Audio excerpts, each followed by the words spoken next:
Muy buenos días, 7 de la mañana, 7 minutos. Hoy estamos en estas conversaciones con los candidatos y las fórmulas a la vicepresidencia con Luis Gilberto Murillo, ex canciller, y Luz María Zapata. Bienvenidos. Buenos días. Buenos días. Bueno, ¿cómo va la campaña? ¿Cómo ha sido la vinculación de Luz María Zapata después de venir de esa mirada de las capitales, de todo ese recorrido, a entrar a una campaña presidencial en esta recta casi final? Para mí, Sí. pues maravilloso, porque tengo al mejor candidato a mi lado. Es un hombre increíble. Cada día que pasa estoy más convencida que Luis Gilberto Murillo debe ser el próximo presidente de Colombia. ¿Y cómo va Luis Gilberto Murillo con ese recorrido nacional e internacional? Porque ya vamos a hablar de su experiencia como canciller y de la inserción de Colombia en estos mundos tan complejos a nivel global. Muy bien, nosotros hemos recorrido el territorio nacional de costa a costa, de norte a sur, y hemos encontrado mucha acogida de la gente. La gente ve nuestro equipo presidencial con mucho interés y ha crecido mucho el apoyo. Hay una situación hoy en concreto, para entrar ya en materia, con Ecuador. Y venía pensando cómo Colombia durante tanto tiempo se insertó en esta región como un país problema y hemos pasado por muchos momentos. De pronto fuimos también, hemos sido un país pujante de esperanza en la región y hoy tenemos esta situación especialmente en esta frontera. ¿Qué es lo que está pasando en términos de la mirada del mundo hacia Colombia? Pues yo creo que Colombia, y estoy seguro, debe jugar un papel de estabilidad y de mediación. Y primero sus vecinos, es decir, a tener muy buenas relaciones de Estado a Estado con Panamá, con Venezuela, con Perú, con Ecuador, con Brasil. Y a veces las provocaciones no ayudan, hay que ser muy cuidadosos. Y en el caso de Ecuador, cuando yo fui canciller tuvimos muy buena relación, inclusive Gabriela Sommerfield, que sigue siendo la canciller, conoce muy bien a Colombia y tiene muchos nexos con Colombia. Y allí lo que se trata es de mantener los canales de interlocución y mucho entendimiento. En el caso actual creo que hay que aprovechar más la oferta que hizo Estados Unidos de mediar en esa relación. Eso sirve mucho. Nosotros lo aplicamos cuando teníamos mucha tensión con Panamá por el paso de migrantes por el Darién, y logramos crear un grupo tripartita entre Colombia, Panamá y los Estados Unidos, y nos reuníamos en Washington, en el más alto nivel, en Ciudad de Panamá y en Bogotá, y en Cartagena, obviamente, el Caribe, y eso funcionó muy bien. Yo creo que hay que pensar en mecanismos como esos, pero hay que ser muy proactivos. Yo a veces creo que se quedan muy quietos y el país necesita una buena relación con Ecuador. Y vamos a tener seguramente que plantear al próximo gobierno una relación dinámica con los Estados Unidos que usted conoce bien. Dinámica en el sentido de que Estados Unidos está inmerso en toda esta apuesta global tan difícil de procesar hoy en día con sus guerras. Realmente frente a eso, Colombia, ¿qué puede, digamos, qué puede hacer de nuevo frente a la relación con Estados Unidos? ¿O nos toca seguir un poco ese mismo libreto de Trump? No, Colombia tiene que manejar una relación que garantice su soberanía y su autonomía. Nosotros, cuando yo fui canciller, movimos mucho un concepto en la diplomacia que tiene que ver con el no alineamiento activo.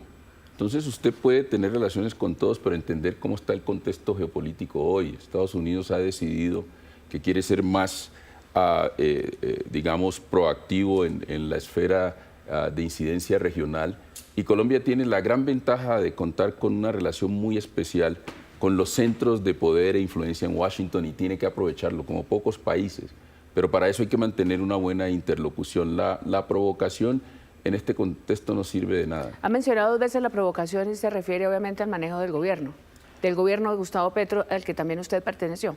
Yo creo que tiene que ser más proactivo en esa conversación, a verla menos desde la perspectiva ideológica o personal. Esto no es si alguien me cae bien o no, sino sí, el hecho de defender los intereses de Colombia y de nuestra población. Yo, por mi experiencia como migrante en los Estados Unidos, yo siempre estoy pensando en esos casi 3 millones de colombianos y colombianas que están allá y que juegan un papel muy importante en Colombia, porque nada más con sus remesas tienen un papel fundamental de bienestar social para muchas familias aquí.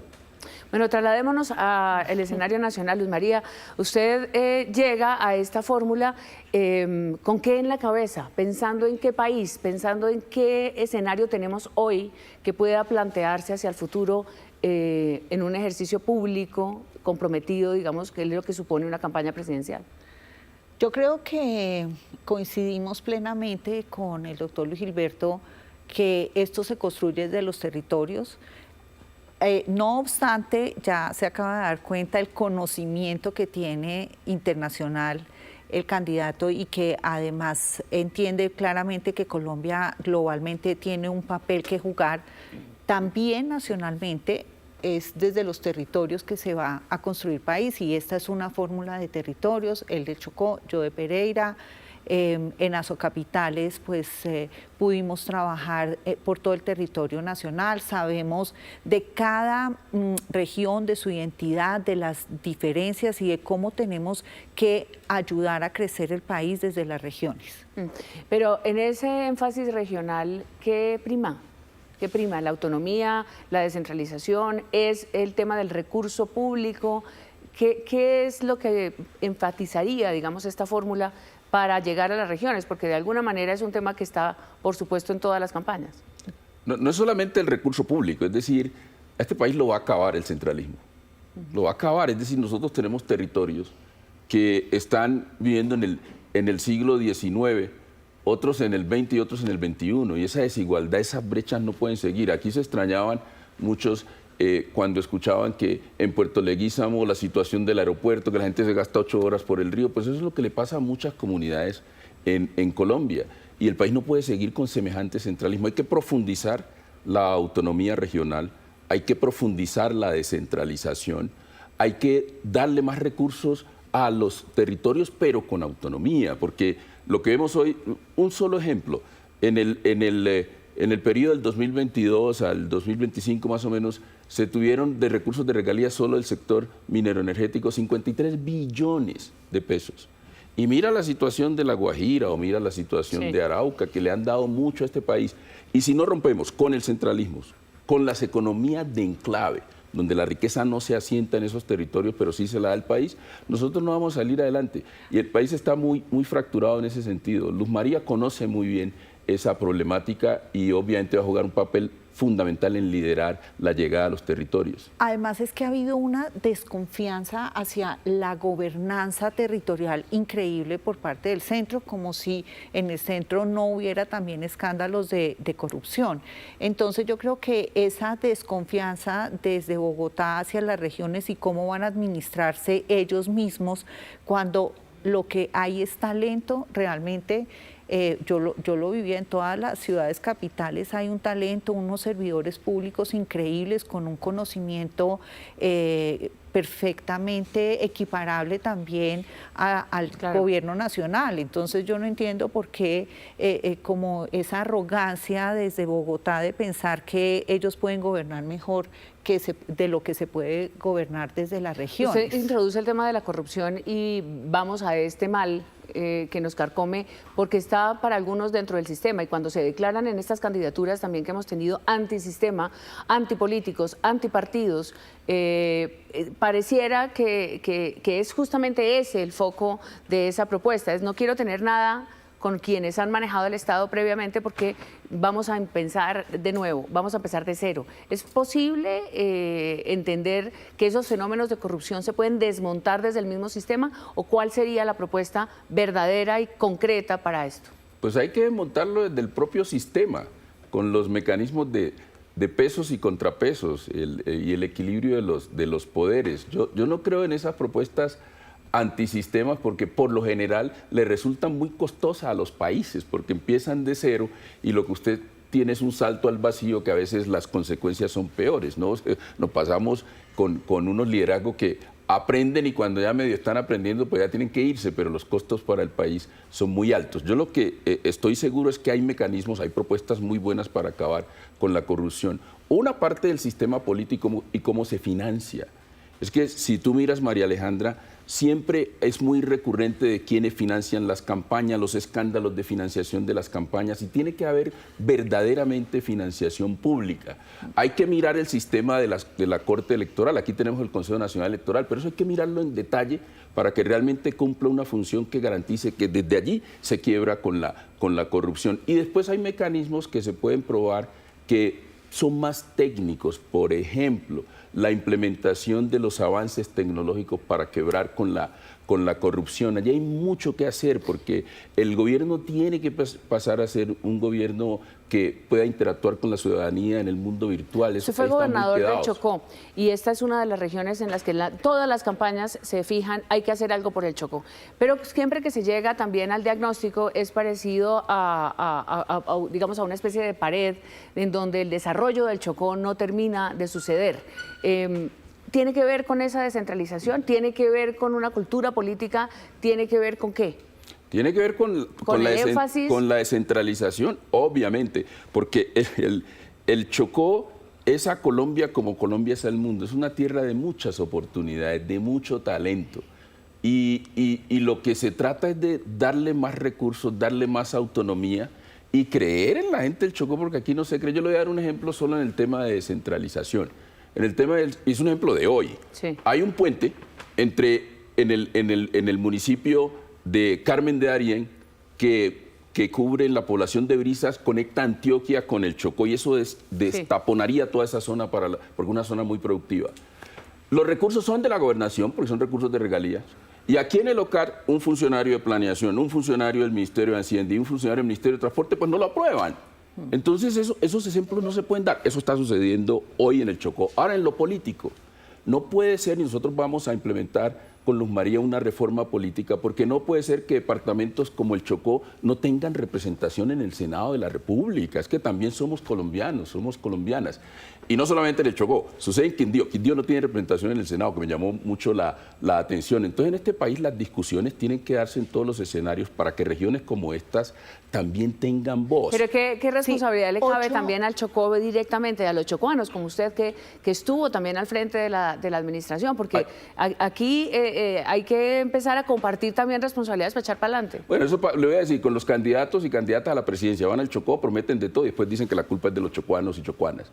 Entonces la misma estigmatización de las víctimas. Entonces no, eso es un problema de los chocuanos y chocuanas. No, el Chocó, le voy a dar un ejemplo. Mire, Quibdó, nosotros hicimos un estudio con un joven Gilmar Robledo sobre Quibdó y encontramos que en Quibdó necesita 50 años de inversión sostenida superior al promedio para llegar a los índices socioeconómicos de Bogotá. Eso no es un problema de los chocuanos y chocuanas, simplemente. Claro, hay problemas de agencia y tenemos que hacer lo que nos corresponde, pero el país no ha visto a las regiones, a los territorios los tienen abandonados. Eso es parte de la herencia colonial que han estudiado muchos académicos. Robinson, Serrano, todos, en Colombia y por fuera han estudiado ese fenómeno y eso tiene que cambiar. Por eso yo digo, mire, el país hoy es otro, ya despertó. Aquí quieren seguir con el poder establecido que no ha roto con la desigualdad, no ha roto con el centralismo, quieren que nosotros volvamos a las mismas familias de los apellidos de siempre y nosotros ya no estamos en eso. Y no estamos en eso, pero, Luz María. Sí, no, es que yo quería decir algo con el Chocó que fue, o sea, lo vivimos en un momento dado con la gobernadora del Chocó, que quería tener acceso a unos recursos del BID y no pudo porque también el gobierno nacional ya tiene copada su capacidad de endeudamiento y entonces eso se lo pasa también a la región, al departamento, y no pudo tener acceso a esos recursos. Entonces Chocó está en una trampa porque su capacidad de endeudamiento está limitada, pero también el gobierno nacional no le permite que se endeude con otros entes. ¿Y una acción concreta para salir de esa trampa cuál es? No, pues... Un régimen especial.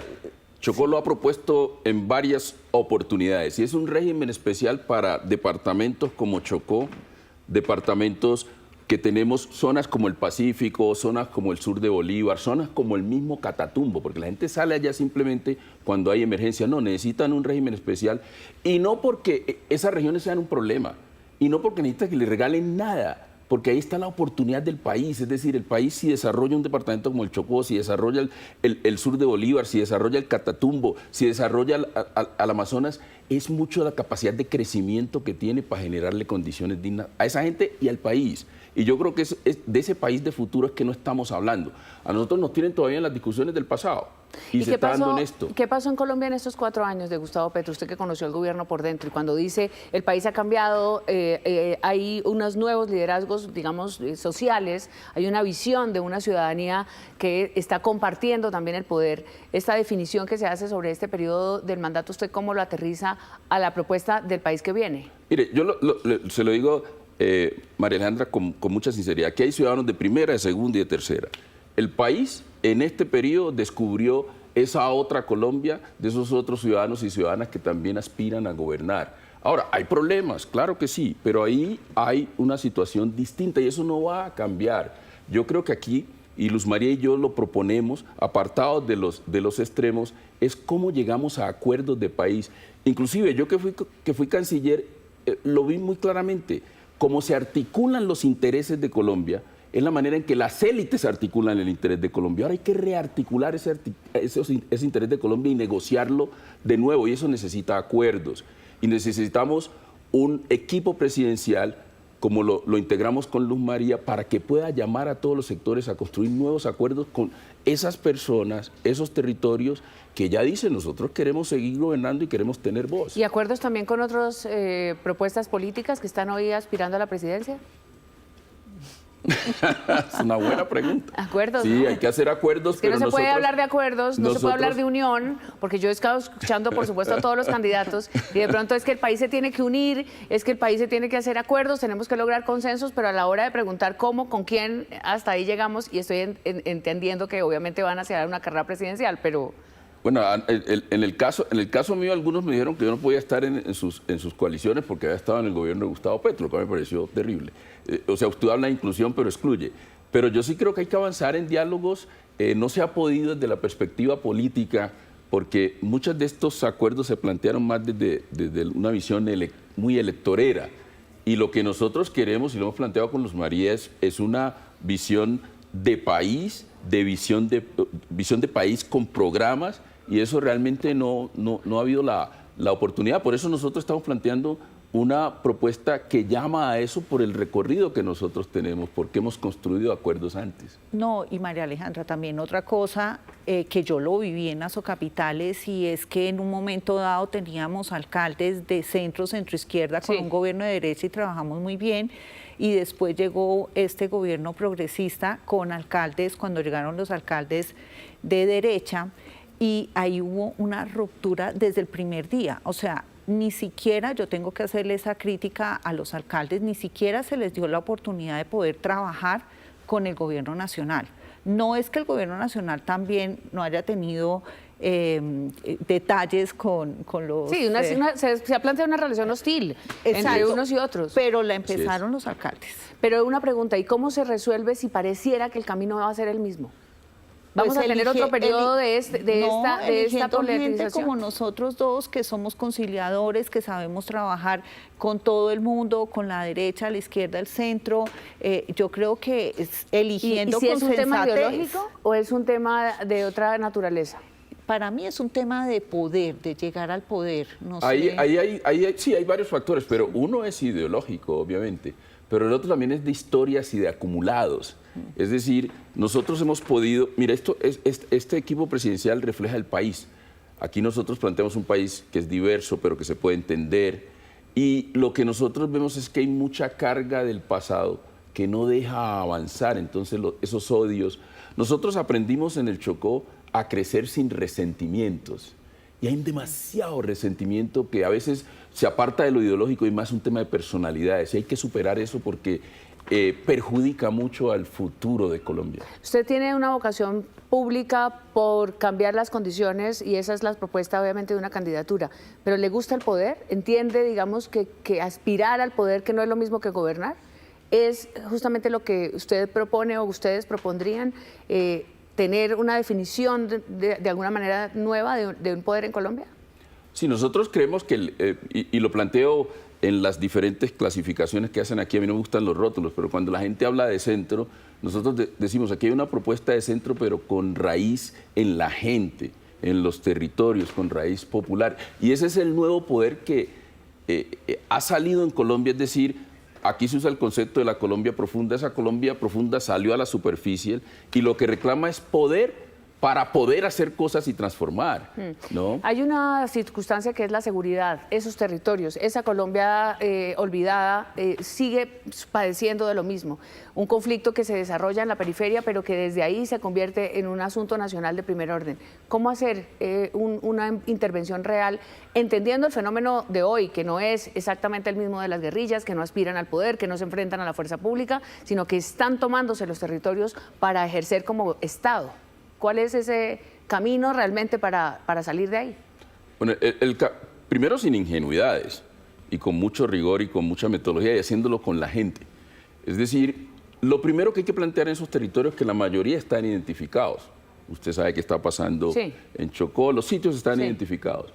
Lo que hay que plantear no es respuesta a una emergencia, sino un plan realmente que garantice el desarrollo de esas áreas.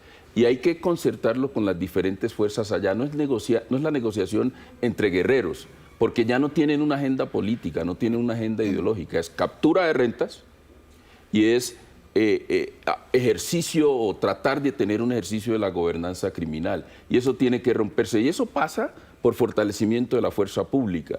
La fuerza pública tiene de verdad que mirar su doctrina y cambiarla. La doctrina del enemigo interno, de la lucha antiguerrilla ya no es, porque es un tema de soberanía en esos territorios y de protección de esas comunidades, que ya no son sus enemigos, no la pueden, hay que evitar. ¿Y cuál sería la impronta de instrumentalicen. Luis Gilberto Murillo y esta fórmula para lograrlo?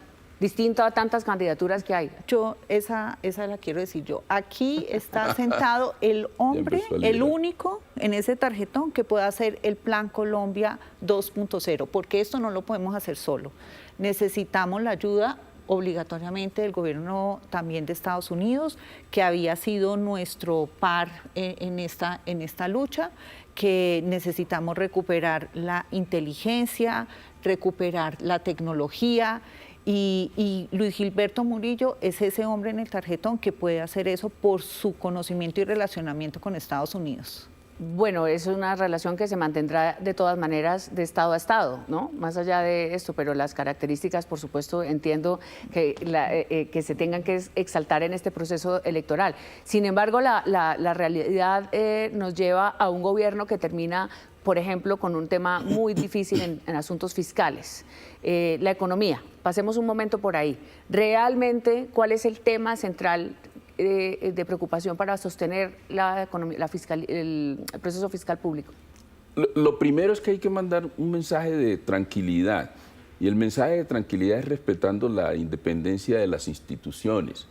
Y esto tiene que hacerse ajuste fiscal, pero muy desde una perspectiva de equidad y de participación, yo insisto, de estos territorios. Porque lo que no podemos nosotros es generar inestabilidad en la estructura económica del país, porque eso tiene implicaciones, obviamente, en un contexto muy globalizado, donde nosotros necesitamos un país que mande mensajes de tranquilidad. ¿Qué hacer internamente? Vuelvo, insisto, aquí se tiene que generar diálogos. Los diálogos en el sector. Con el sector privado. Hay que volver a establecer, a revisar la regla fiscal. Mire, inclusive la regla fiscal con nuevos elementos. Hay elementos ambientales, hay elementos de justicia climática que hay que incorporar en una nueva regla fiscal, elementos de equidad, pero sí hay que plantearla porque eso le da tranquilidad a los mercados, porque vamos a necesitar de los mercados. Nosotros necesitamos crecer, y para crecer económicamente necesita invertir, y para invertir usted necesita darle confianza a los distintos sectores inversores, tanto internos como externos. Y Colombia ahí tiene enormes posibilidades. Hay que ajustar el esquema tributario. Colombia no ha explorado mucho su posibilidad y las posibilidades que tiene tributaria en términos de impuestos saludables y en términos de una tasa impositiva ambiental atada a desempeño ambiental. Un ejemplo de esto, nosotros planteamos los cupos transables de emisiones, donde usted puede realmente tener ese tipo de mercados, son instrumentos económicos que se pueden aplicar. Ahí hay enormes posibilidades y creo que esa es una senda que hay que partir. No podemos seguir planteando simplemente reformas tributarias tradicionales. Vamos a tener, de hecho, un debate ambiental, porque no ha estado tan presente, ahora que usted lo menciona, como exministro de Ambiente, además, el tema en la contienda electoral. Hablemos un momento de lo de los pasaportes, porque es un tema de coyuntura. ¿Usted cómo está leyendo hoy lo que está pasando? La gente está haciendo fila, la Cancillería ha dicho, se dañó el sistema, hay un problema técnico, pero realmente es que se convirtió en un desafío institucional entender cuál es el empeño del gobierno, cuál es esa relación con la empresa privada y qué es mejor al final para los colombianos. Unos pasaportes que están llegando desde Portugal que cuestan, cada envío cuesta un dinero, no está siendo pragmático. ¿Usted lo manejó? Bueno, pero aquí hay varias cosas. Yo quiero plantearlo como en etapas. Una primera etapa es que algunos están usando esto simplemente para golpear al gobierno y golpearme en campaña política. Esto es político y político electoral. Quiero separar eso.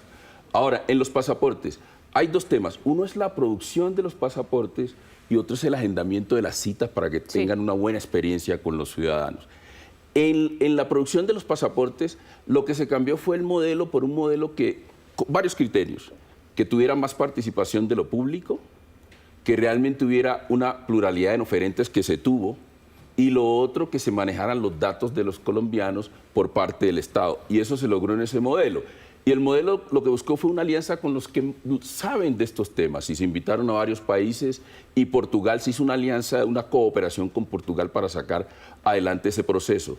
Hubo varias decisiones que fueron desafortunadas. La primera, que la canciller de ese momento pues no le puso atención a eso, dijo que no iba a firmar con Portugal y eso llevó a que no tuviéramos la planta de producción y produciendo los pasaportes que ha debido suceder en septiembre pasado. Ahora, en el agendamiento se pudo avanzar primero a establecer el pasaporte en línea y el trámite en línea, que era algo aprobado en el gobierno de Duque y que se implementó. Buena experiencia de la gente con eso. Inclusive se llegó a que ya no se dieran las citas, pero tampoco hicieron la tarea. No hicieron la tarea de seguir ampliando el sistema, de llegar a los consulados para que tuvieran esa experiencia. Y tampoco se protegió el avance. Mire que nosotros hicimos un desarrollo, un plan tecnológico a varios años, que solo se ha implementado el 30% de ese plan tecnológico, porque había un software...